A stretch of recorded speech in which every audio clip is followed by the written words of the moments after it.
They say blood is thicker than water, but nobody warns you what happens when that blood turns poisonous.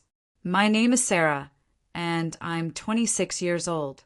For most of my life, I believed that family meant everything, that loyalty ran deeper than any disagreement, and that sisters were supposed to protect each other no matter what. I was naive enough to think that the bond one shared with my younger sister Emma would withstand anything life threw at us. I was wrong. Growing up in suburban Massachusetts, Emma and I were only 3 years apart, but we might as well have lived in different worlds. While I spent my childhood with my nose buried in books, dreaming of becoming a writer, Emma was the golden child who seemed to float through life effortlessly. She was beautiful in that classic way that made people stop and stare, with long blonde hair that caught the light just right and blue eyes that sparkled with mischief. I, on the other hand, inherited our father's mousy brown hair and our grandmother's tendency to blend into the background. The differences between us became more pronounced as we entered our teenage years. Emma was homecoming queen, prom princess, and the star of every social event. She had a natural charisma that drew people to her like moths to a flame. I was the quiet one, the responsible one, the one her parents relied on to keep Emma grounded and out of trouble. It was a role I never asked for, but somehow always ended up playing. Our mother, Linda, made no secret of her favoritism. She would spend hours helping Emma pick out outfits, doing her hair for special occasions, and bragging to anyone who would listen about her youngest daughter's accomplishments. When I made honor roll for the 4th consecutive semester, Mom gave me a distracted pat on the head. When Emma barely scraped by with C's, Mom threw her a celebration dinner for passing her classes. I learned early on that complaining about the inequity would only result in lectures about being supportive of my sister and not letting jealousy consume me. So I swallowed my hurt feelings and convinced myself that I was above needing that kind of validation. I told myself that being overlooked was actually a blessing because it meant I could focus on my own goals without the pressure of constant scrutiny. After high school, I moved to Boston for college while Emma stayed local, attending the community college and working part-time at a boutique downtown. I threw myself into my studies, majoring in English literature with a minor in journalism. I made friends who appreciated my dry sense of humor and shared my love of late-night philosophical discussions over terrible dorm room coffee. For the first time in my life, I felt like I belonged somewhere. When I graduated, I moved back home temporarily while I looked for a job in publishing. This was my first mistake. I should have stayed in Boston, found a studio apartment, and waited tables while I pursued my career. Instead, I convinced myself that moving home would allow me to save money and help my parents, who were dealing with Dad's recent diagnosis of diabetes and the mounting medical bills that came with it. Emma was still living at home at 23, showing no signs of wanting to move out or take on more adult responsibilities. She had a string of part-time jobs that she would quit whenever she got bored or had conflicts with her managers. Mom always made excuses for her, saying she was still figuring things out and that not everyone needed to rush into adulthood like I had. The jewelry incident happened on a crisp October morning, exactly 1 week after I had finally landed my dream job as an editorial assistant at a small but respected publishing house in downtown Boston. I was scheduled to start the following Monday, and I had spent the weekend carefully planning my wardrobe and mentally preparing for this new chapter of my life. I woke up early that Sunday morning to the sound of Emma screaming from her bedroom. My first instinct was panic. I thought something terrible had happened.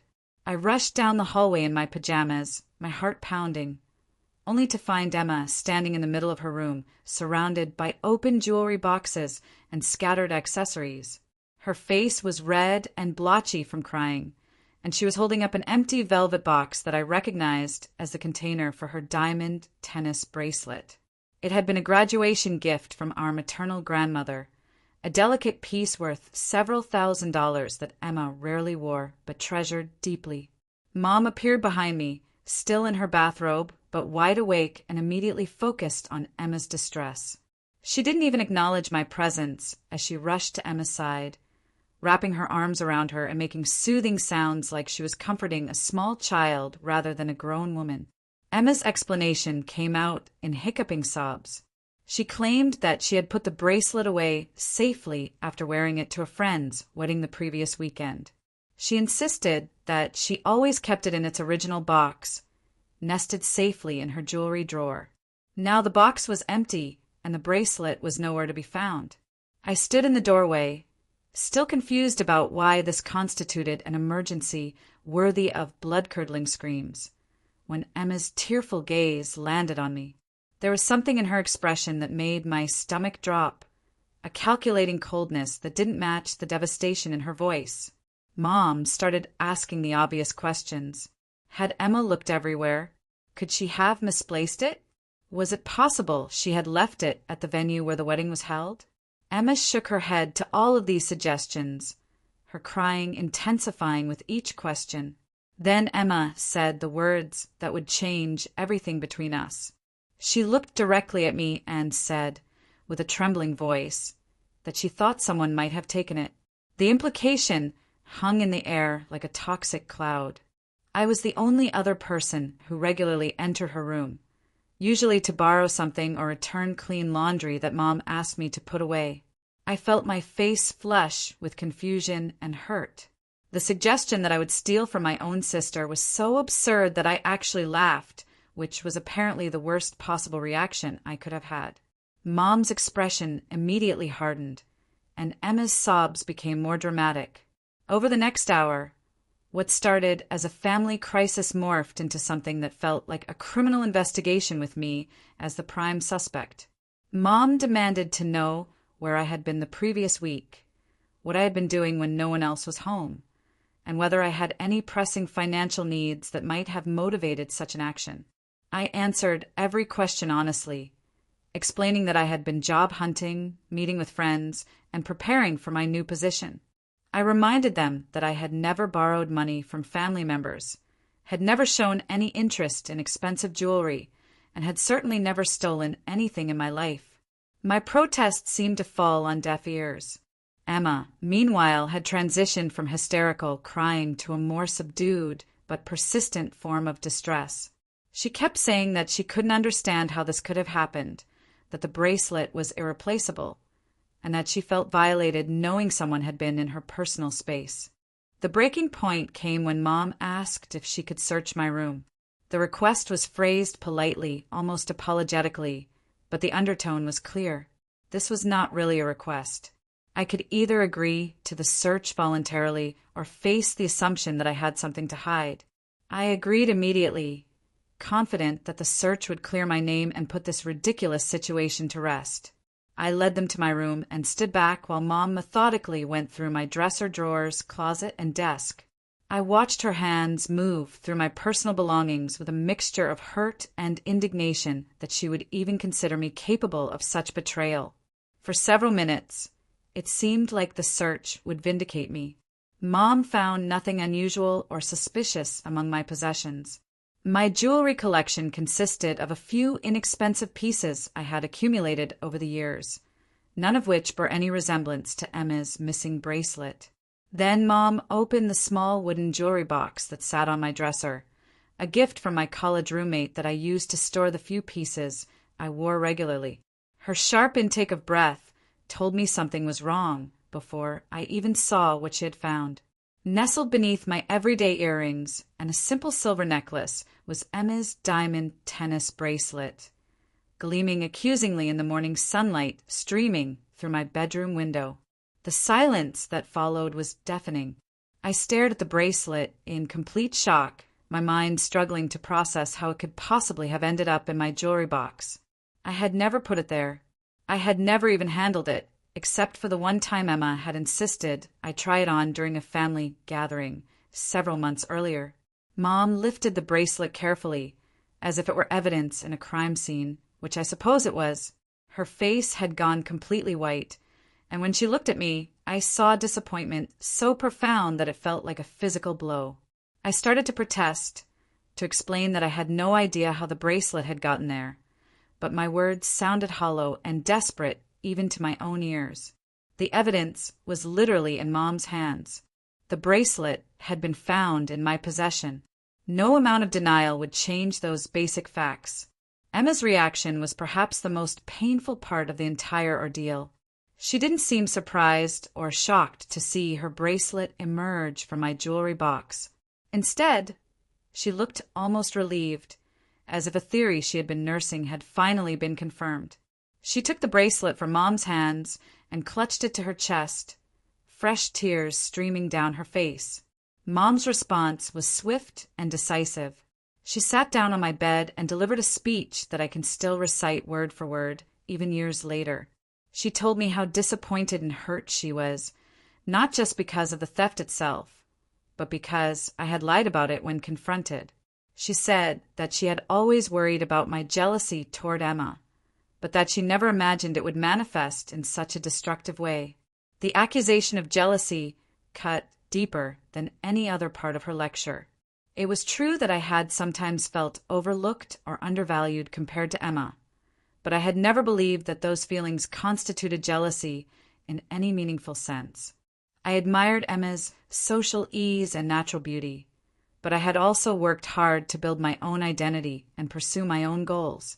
The suggestion that I would resort to theft because I coveted my sister's possessions felt like a fundamental misunderstanding of who I was as a person.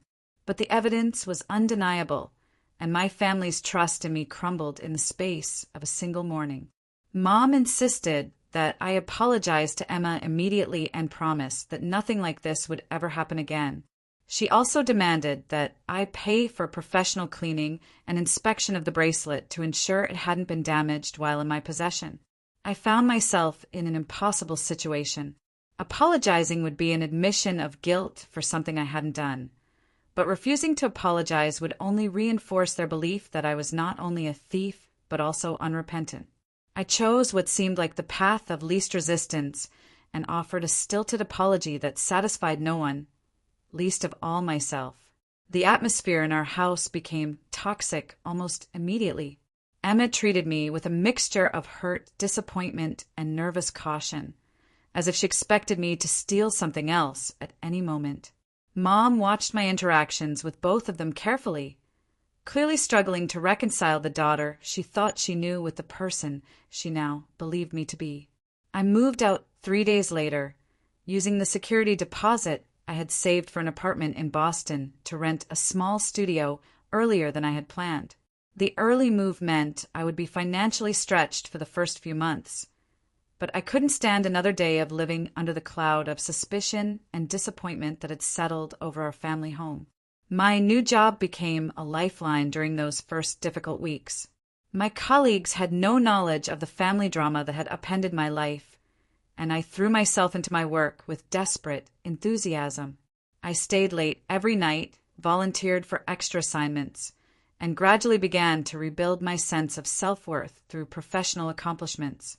But the pain of what had happened at home never fully went away. I found myself analyzing the incident obsessively, trying to understand how the bracelet could have ended up in my jewelry box. The only logical explanation was that someone had deliberately placed it there, but accepting that conclusion meant accepting that Emma had framed me for theft. The alternative was that I had somehow taken the bracelet without remembering it, which seemed even more disturbing and unlikely. For months, I maintained minimal contact with my family. I called Mom every Sunday, conversations that were stilted and careful, both of us avoiding any mention of what had happened. Emma and I didn't speak at all. She made no effort to reach out, and I was still too hurt and confused to know what I would say to her if she did. The truth began to unravel 6 months later, in the most unexpected way possible. I was having lunch with my college friend Michelle when she mentioned that she had recently run into Emma at a downtown bar. Michelle had always been somewhat critical of my family dynamics, and she brought up the encounter mainly to complain about Emma's behavior during their brief conversation. According to Michelle, Emma had been drinking heavily and was in the company of several people Michelle didn't recognize. During their conversation, Emma had made several comments about feeling guilty about something involving family, though she hadn't been specific about the details. Michelle said Emma seemed agitated and kept mentioning that she never intended for things to go as far as they had. The description troubled me, but I tried not to read too much into second-hand observations about a potentially intoxicated conversation. It wasn't until Michelle mentioned one specific detail that I felt the first stirring of real suspicion. Emma had apparently made a comment about learning not to leave valuable things lying around because you never know who might pick them up. She had then laughed in a way that Michelle described as uncomfortable and forced. The comment didn't make much sense in the context of their conversation, but it resonated with me because of how specific it was. I started thinking more critically about the timeline of events leading up to the bracelet incident. Emma had supposedly worn the jewelry to a wedding the previous weekend, but I realized I had never heard any details about this wedding. I didn't know whose wedding it was, where it had been held, or why Emma had chosen to wear such an expensive piece to what should have been a relatively casual social event. More troubling was my growing certainty that Emma's jewelry drawer had been in its usual state of chaos when I had last seen it, just a few days before the bracelet went missing. Emma was not naturally organized, and her jewelry storage reflected her generally scattered approach to personal belongings. The idea that she would have carefully placed the tennis bracelet in its original box after wearing it seemed inconsistent with her usual habits. I also remembered that Emma had been acting strangely in the days leading up to the incident. She had been more irritable than usual, snapping at me over minor things and spending long periods of time on phone calls that she would end abruptly when I entered the room. At the time, I had attributed this behavior to general stress or relationship drama, but in retrospect, it seemed like the behavior of someone who was planning something. The more I thought about it, the more convinced I became that Emma had deliberately framed me. The question was why. What could she possibly gain from destroying my relationship with our family and damaging my reputation? The answer came to me gradually, as I started to piece together other recent events in our household. Just 2 weeks before the bracelet incident, Dad had mentioned that he and Mom were considering lending me money to help with the security deposit on an apartment in Boston. They knew I was struggling financially while job hunting, and they wanted to support my career aspirations. Emma had been present during this conversation, and I remembered her looking unhappy about the discussion, though she hadn't said anything at the time. I also recalled that Emma had recently asked her parents for money to cover some unexpected expenses, a request that had been met with less enthusiasm than she had clearly hoped for. Mom and Dad had been increasingly frustrated with Emma's inability to maintain steady employment and her continued dependence on them for financial support. The timing was too convenient to be coincidental. By framing me for theft, Emma had accomplished several things at once. She had eliminated me as competition for our parents' financial resources, positioned herself as the victim of family trauma, and reinforced the narrative that I was jealous and untrustworthy. It was a calculated move that demonstrated a level of strategic thinking I had never credited her with possessing. Proving my theory, however, was going to be almost impossible. I had no direct evidence of Emma's deception, and my family had no reason to doubt the story they had already accepted. Reopening the issue would likely be seen as an attempt to shift blame and avoid responsibility for my supposed actions. I decided to wait and watch, hoping that Emma's guilt or carelessness would eventually expose the truth. I maintained my minimal contact with the family while quietly paying attention to any information I could gather about Emma's activities and state of mind. The break I had been hoping for came almost a year later, during what should have been a celebration of my professional success. I had been promoted to associate editor at the publishing house, a significant step forward that came with both increased responsibilities and a substantial salary increase. I called home to share the news, expecting at least polite congratulations from my family. Mom seemed genuinely pleased about my promotion, and for a few minutes, our conversation felt almost normal. She asked about my new responsibilities and mentioned that she had been bragging to the neighbors about my career progress. Then she made a comment that stopped me cold.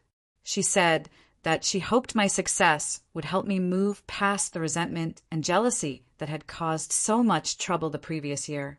She suggested that maybe now I could understand that everyone's path was different and that there was no need to compete with Emma or try to take what belonged to her.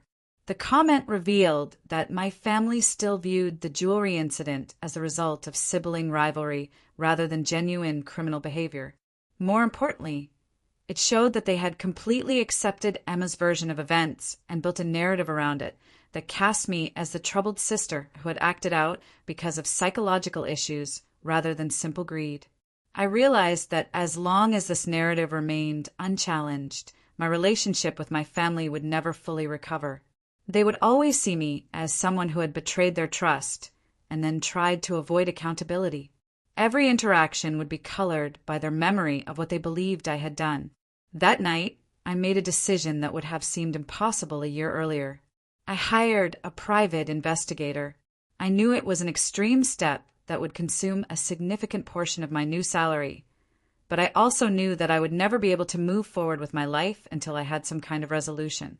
I needed either proof of Emma's deception or confirmation that I was wrong about what had happened. The investigator I hired was a middle-aged woman named Janet, who specialized in family disputes and had experience with cases involving false accusations.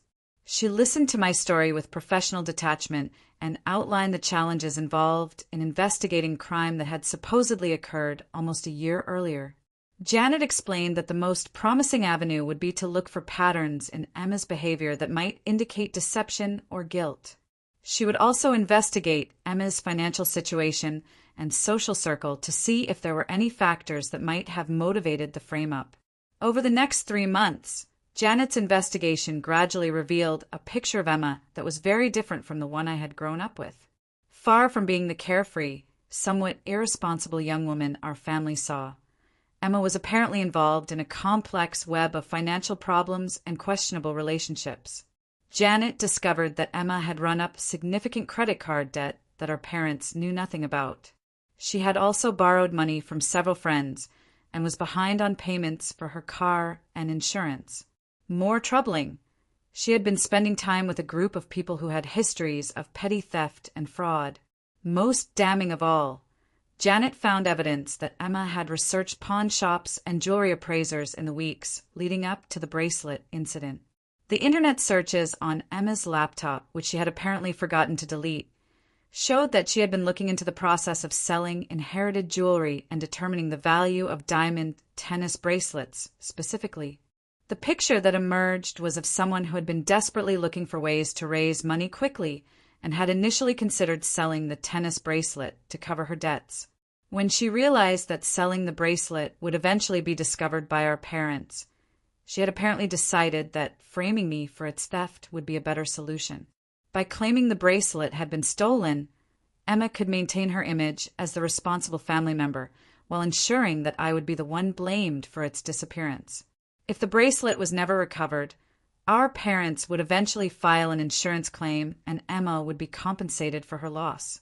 If it was recovered, as it had been, Emma would look like the victim of family betrayal and I would look like the unstable sibling who couldn't be trusted. Janet presented me with her findings in a detailed report that included screenshots of Emma's internet searches, records of her financial difficulties, and statements from people who had witnessed her erratic behavior during the relevant time period. It was more evidence than I had dared to hope for, but I still faced the challenge of deciding what to do with it. Confronting Emma directly seemed like it would only result in more lies and manipulation. She had already proven herself capable of elaborate deception, and I had no reason to believe she would suddenly become honest when faced with evidence of her wrongdoing. Taking the evidence to my parents was tempting, but I worried that they would dismiss it as the desperate attempt of a guilty person to avoid accountability. Their trust in me had been so completely shattered that they might not be willing to seriously consider evidence that contradicted their established beliefs about what had happened. In the end, I decided on a middle course. I arranged to have lunch with Mom on the pretense of wanting to repair our relationship. During our conversation, I gradually steered the discussion toward Emma's recent behavior and financial situation, sharing some of the less damning information that Janet had uncovered. I mentioned, as if I had heard it through mutual friends, that Emma seemed to be struggling with money and might be in more debt than our parents realized. I also brought up some of the questionable people Emma had been spending time with, framing my concerns as worry for her safety rather than suspicion about her character. Mom's reaction was more defensive than I had expected. She insisted that Emma had been honest about her financial situation and that any debts she had were manageable and temporary. She also dismissed my concerns about Emma's social circle, saying that I was probably misinterpreting innocent friendships as something more sinister. But I could see doubt creeping into Mom's expression as we talked. She asked several follow-up questions about where I had heard these things and whether I thought Emma was in any real trouble. By the end of our conversation, I was confident that I had planted seeds of suspicion that would grow over time. Over the next few weeks, I waited to see how those seeds would develop. I maintained my usual minimal contact with the family while watching for signs that Mom was paying closer attention to Emma's activities and explanations. The breakthrough came when Emma made a critical mistake. She asked our parents for a substantial loan to cover what she claimed were unexpected medical expenses from a minor car accident. The story was plausible enough, but Mom had become more suspicious of Emma's financial claims since our lunch conversation. Instead of simply agreeing to provide the money, Mom asked to see the medical bills and insurance paperwork related to the accident. Emma's response was to become angry and defensive, accusing Mom of not trusting her and comparing the skepticism unfavorably to the way the family had responded to my supposed theft. The comparison was exactly the wrong thing to say. It reminded Mom of all the inconsistencies in Emma's story about the bracelet incident and made her realize that she had never asked Emma for the same kind of proof that she had demanded from me. Mom started asking the questions she should have asked a year earlier. She wanted to know details about the wedding where Emma had supposedly worn the bracelet. She asked for the names of people who could confirm Emma's story. She requested receipts or other evidence of Emma's recent financial claims. Emma's responses became increasingly frantic and contradictory. She couldn't provide the name of the bride whose wedding she had attended. She couldn't explain why she had never mentioned any car accident injuries during regular family conversations. Most telling of all, she became angry when Mom suggested that they contact the insurance company together to sort out the medical bills. The confrontation that followed was apparently explosive. Emma eventually broke down and admitted that there had been no car accident and no medical expenses. Under pressure, she also confessed that she had lied about other financial matters and had been using family money to pay off debts that her parents knew nothing about. But even then, Emma continued to maintain her story about the bracelet. She insisted that I had really stolen it and that finding it in my jewelry box had been proof of my guilt, not evidence of her deception. It wasn't until Mom threatened to contact the police about the false insurance claims that Emma finally told the truth about what had happened with the bracelet. Her confession came out in pieces, interspersed with attempts to justify her actions and minimize the harm she had caused. Emma admitted that she had planted the bracelet in my jewelry box after I had gone to bed the night before her staged discovery. She had intended to sell it to cover her debts, but had panicked when she realized that its disappearance would eventually be noticed. Framing me had seemed like a solution that would deflect suspicion while also eliminating me as competition for family resources. She claimed that she had never intended for the situation to go as far as it had, and that she had expected our parents to be more skeptical of the evidence against me.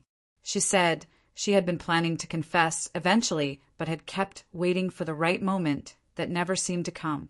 Mom called me immediately after Emma's confession, her voice shaking with a mixture of anger, guilt, and devastation. She apologized repeatedly for not believing me, for searching my room, for accepting Emma's story without question. She asked if I could ever forgive the family for what they had put me through. The conversation was emotionally overwhelming for both of us. Part of me felt vindicated and relieved that the truth had finally come out. But another part of me was angry that it had taken so long and that I had been forced to hire a private investigator to prove my innocence in my own family. The damage that had been done to our relationships was not something that could be easily repaired with apologies and explanations. I had spent over a year feeling like an outcast in my own family, questioning my own memory and sanity, and building a life that deliberately excluded the people who should have supported me. Emma's betrayal had been devastating, but our parents' willingness to believe the worst about me had been equally painful. The fact that they had accepted such a serious accusation with so little real investigation showed how little they had truly known or trusted me. The aftermath of Emma's confession was complicated and messy. She was required to seek counseling for her financial problems and what her parents termed her issues with honesty. She also had to repay the money she had borrowed under false pretenses and make amends for the damage she had caused to family relationships. But some consequences couldn't be easily reversed. My relationship with my parents gradually improved, but it was forever changed by the knowledge that they had been so quick to doubt me and so slow to question Emma. They had failed me when I needed them most, and that failure had revealed fundamental problems in how our family operated. Emma and I never fully reconciled. She apologized, but her apologies always came with explanations and justifications that undermined their sincerity.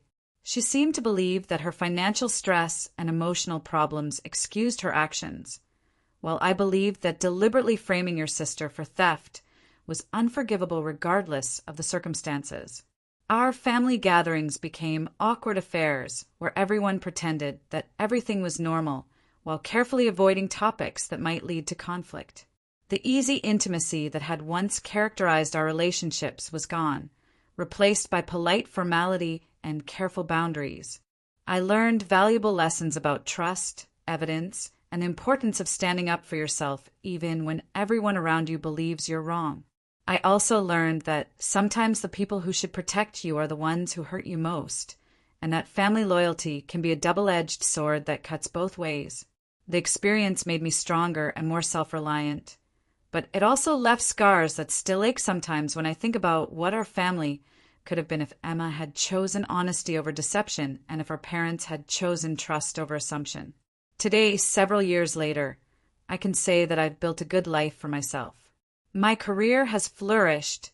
I've surrounded myself with friends who know my worth, and I've learned to find validation from within rather than seeking it from family members who may not be capable of providing it. But I still sometimes wonder what would have happened if I had never hired that private investigator, if Emma had never confessed, if the truth had remained buried. Would I have spent my entire life carrying the weight of a crime I didn't commit? Would my family have ever questioned their assumptions about my character?